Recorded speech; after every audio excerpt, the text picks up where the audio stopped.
Destiny woke to the soft chirping of birds outside her window. For the first time in weeks, she felt a quiet sense of peace. Dorothy bounded into the kitchen, still half asleep, but smiling brightly. "Mommy, I dreamt about Mr. Oliver. We were building a tree house." Destiny laughed softly, brushing a strand of hair from her face. "You and Mr. Oliver are always having adventures, huh?" Dorothy nodded enthusiastically. "Yes, and one day we'll make it real." Destiny's chest tightened with a mix of amusement and affection. Her little girl's innocence was a daily reminder of why she had to keep moving forward and why she deserved to find happiness again. Later that morning at the nursery, Oliver helped the children with a new activity, planting tiny seedlings in colorful pots. Destiny watched him kneel on the floor, gently guiding the children's hands, his patience shining through every gesture. Dorothy turned to Destiny, whispering, "Mommy, look, Mr. Oliver says we have to take care of our little plants every day." Destiny smiled, seeing more than just seedlings. She saw the care, consistency, and warmth Oliver poured into everything, including her heart. Oliver noticed the gaze and winked playfully. Destiny's cheeks warmed. She realized she was slowly opening up again, allowing herself to enjoy these small, tender moments. That afternoon, Destiny decided to take Dorothy to the local market. The streets were bustling with vendors selling colorful fabrics, fresh fruit, and handmade crafts. To her surprise, Oliver appeared around the corner, carrying a small basket. "Thought you might need some help," he said casually, handing her a mango. Destiny's lips curved into a small smile. She realized he had become a natural part of her life, not a visitor or a fleeting comfort. He was reliable, present, steady. Dorothy grabbed his hand eagerly. "Come with us, Mr. Oliver. We are buying things for our tree house." Oliver chuckled, walking alongside them. And for the first time, Destiny allowed herself to imagine a life where her heart wasn't just protected, it was nurtured. That evening, after Dorothy had gone to bed, Destiny sat by the window, staring at the moonlit street. Her mind wandered to Oliver, his patience, his quiet strength, his unwavering kindness. She whispered softly to herself, "Maybe, just maybe, I can trust again." Her phone buzzed with a message from Oliver. "Hope you and Dorothy had a good day. I'll see you tomorrow." Destiny smiled, heart fluttering. Trust, she realized, wasn't just about safety. It was about believing someone would stay, even when life's storms returned.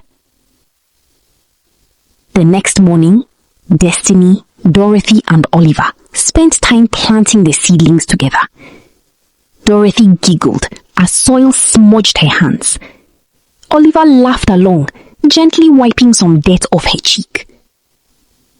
Destiny felt her heart bloom with every shared smile, every laugh. The fear, the walls, the hesitations, all of it began to fade. For the first time in years, she felt a family forming naturally, built on patience, care, and trust. And in that moment, Destiny whispered softly to herself, This is what love should feel like." Destiny woke to the soft hum of the city outside her small Kumasi apartment. Sunlight filtered through the sheer curtains, casting faint patterns on the wooden floor. Dorothy, still half asleep, padded into the kitchen in her tiny pink slippers, holding her favorite stuffed rabbit. "Mommy, can we make pancakes today?" she asked, eyes sparkling with innocent excitement. Destiny smiled faintly, ruffling Dorothy's curls. "Of course, baby. Let's start the day right."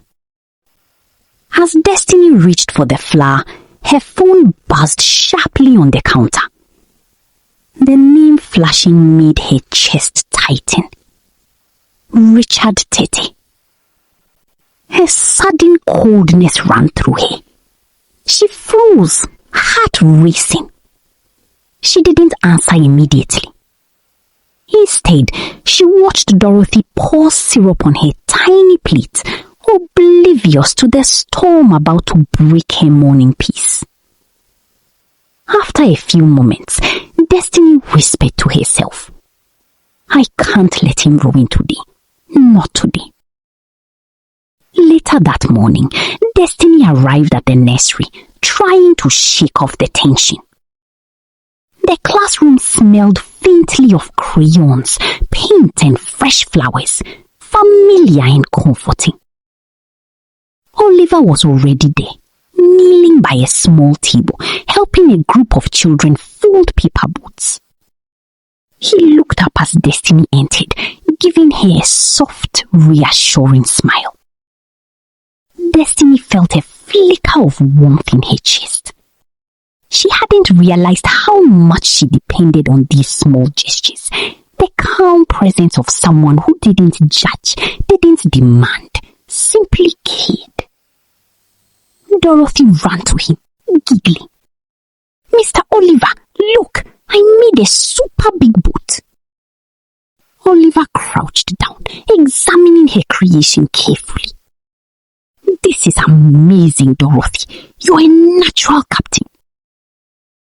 Destiny watched silently, noticing how effortlessly Oliver nurtured the children, patience in his voice, gentle movements guiding small hands, and a quiet, steady calm that seemed to ripple through the room. For the first time in days, Destiny allowed herself to relax, feeling her chest unclench ever so slightly. During lunch, Destiny checked her phone discreetly. A message from an unknown number appeared. "Unknown. Destiny, I know what you did last week. You need to be careful. Not everyone is who they seem." Her hands trembled. Her heart thudded painfully against her ribs. Who could know? How could they know? She glanced around the staff room. Oliver was laughing with another teacher, completely unaware. She felt a pang of fear and the urge to protect him and Dorothy from whatever shadow had just re-entered her life. Destiny's fingers hovered over the screen. She didn't reply. She couldn't. Instead, she tucked the phone into her bag, trying to calm the rising panic in her chest. After school, Destiny and Dorothy walked home through the quiet streets of Kumasi. The sun was low, painting long shadows over cracked sidewalks. Oliver caught up with them, carrying a small bouquet of flowers he had picked from a roadside store. "Thought you might like these," he said softly, handing them to Destiny. She smiled faintly, her chest tight. His presence was like a shield, gentle, reassuring and unwavering, yet her mind still lingered on the cryptic message.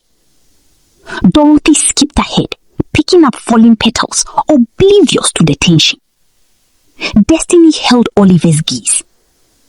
I don't know what to do," she admitted quietly, voice barely above a whisper. Oliver placed a hand gently on her shoulder. "Whatever it is, we'll face it together. You, me, and Dorothy." For the first time, Destiny felt the weight in her chest lighten slightly. Not gone, but shared. And sharing made it bearable. That night, after Dorothy had fallen asleep, Destiny sat on her small bed, replaying the day in her mind. Her phone buzzed again, Another message from the same unknown number. Unknown, meet me tomorrow. There are things you need to know about Richard before it's too late. Destiny's heart raced. Fear, curiosity, and instinct battled inside her. Oliver appeared quietly at the doorway, leaning against the frame, sensing her unease. "Everything okay?" he asked softly. Destiny shook her head, swallowing hard. I don't know if I should go. Someone knows something about Richard. I don't know who." Oliver stepped closer, eyes steady, hand brushing his briefly. "Destiny, you are not alone. We face this together. No secrets, no fear." Destiny couldn't sleep. The unknown messages weighed on her mind, each one sending a shiver down her spine. Moonlight spilled across her small bedroom floor, illuminating Dorothy's sleeping form. A soft knock at the window startled her. She turned cautiously and saw no one. Then her phone buzzed again. Unknown. Meet me at the old library by the riverbank at 6 p.m. Come alone. Destiny's stomach twisted. She thought of Oliver and Dorothy. Should she go? Could she go? Fear gripped her, yet curiosity gnawed at her. The past she thought she'd left behind was pulling her forward, demanding answers. The next morning at school, Destiny struggled to focus. Her eyes kept drifting to her phone, her mind replaying the cryptic messages. Oliver noticed immediately. "Destiny, are you alright?" he asked gently, kneeling beside her desk. Destiny looked up, startled. I received another message. Someone knows about Richard, and they want me to meet them." Oliver's expression hardened, yet remained calm. "Destiny, whatever it is, you're not alone. We face it together." His hand brushed hers briefly, grounding her. A mix of fear and trust roared within her chest. She realized she couldn't hide the truth from him, not anymore. Oliver's presence felt like armor against the unknown. By 6 p.m., Destiny arrived at the old library near the riverbank. The river shimmered under the fading orange sky, and the air smelled of damp earth and wet leaves. She hugged her jacket tight around her. The library's windows reflected the last rays of sunlight, giving it an eerie, almost magical glow. A figure emerged from the shadows. A tall, lean man, face partially obscured. "Destiny Tete?" he asked calmly. Destiny swallowed hard, her voice trembling slightly. "Yes? Who are you?" He stepped closer, revealing sharp, calculating eyes. "My name is Kofi. I know things about Richard, things you need to know before it's too late." Her heart pounded. Trust, fear, and curiosity collided inside her. Could she believe him? Could she risk everything for the truth? Kofi handed Destiny a small folder. Inside were documents, photographs, and letters, all pointing to Richard's hidden schemes, business betrayals, and secrets Destiny never suspected. "This isn't just about money or power," he told him gravely. "It's about your safety and Dorothy's." Destiny's hands shook as she sifted through the papers. Her past, thought buried, resurfaced with sharp teeth. She realized Richard wasn't just a cruel ex-husband. He was dangerous, and the life she was rebuilding could crumble in an instant. Fear surged through her, but also a strange determination. She had faced pain before. She had survived.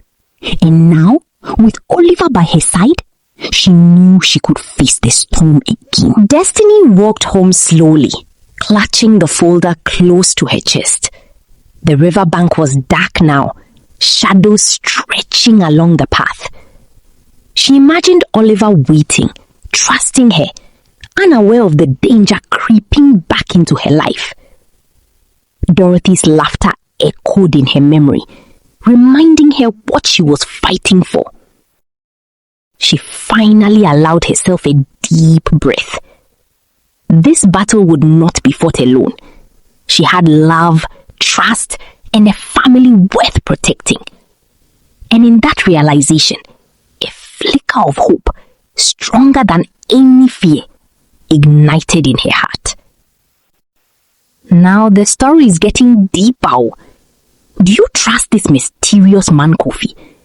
Or do you think this is another trap connected to Richard? Tell me what you think. And don't forget to like, share and subscribe so that you won't miss the next part. It gets even more intense.